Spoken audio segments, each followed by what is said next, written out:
Hi there. April is Mud Month, and so one part of the mud experience is clay. So I thought I'd talk a little bit about clay. What makes clay unique is that from dirt, basic dirt, is that it is what they call plastic, meaning that when you squeeze it or it holds its shape. All right, it has because of the shape of the particles, there's an attraction that holds it and makes it moldable. If you were to look under a microscope, you would see these particles as little tiny, like frisbees floating in water.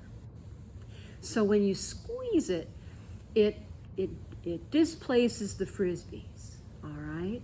The reason the particles in clay are shaped that way is because it traveled through waterways, down rivers and creeks, and if you live on Lake Ontario, a lot of our rocks are very smooth and rounded because of the action of the water.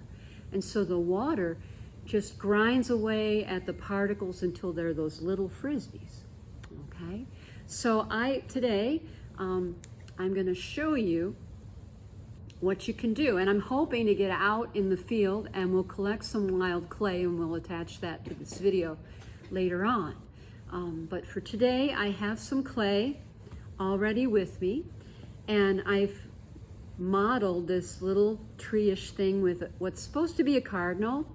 I'm trying, and so I'll just try to model a little bird here really fast so you can see how wonderful clay can be. What else should I tell you about it? If you've eaten off of ceramic dishes or you have vases at home, you know that clay, some of them are probably made out of different kinds of clay. And what makes them different than this here, this has not been fired. This has not had heat added. All right? And if it doesn't have heat added to it, if I were to add water to it, it'll just go back to mud. All right?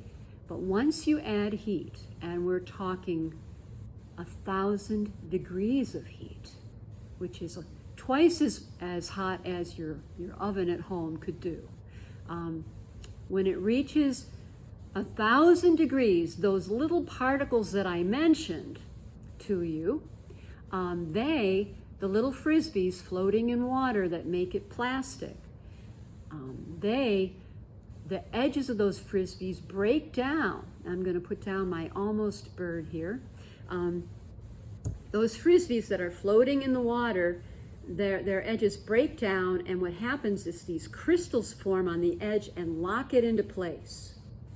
And so then, after 1,000 degrees, you can't, if you add water, the clay is not going to break down. Okay? It is ceramic. All right? And that stage, just for your information, is called quartz inversion. It happens at 1,000 degrees with clay. So here's my little dude. I think it's going to be a cardinal, and this one's not quite. So I'm not going to, I'll finish him up on my own and not take the time to put him on here. But to connect the clay, all I have to do is rough it up, and they call it slipping and scoring, and I will stick him on here so these guys they will be a mated pair, and hopefully in their nest they will have babies in the spring, at the end of the spring. All right, so there you go.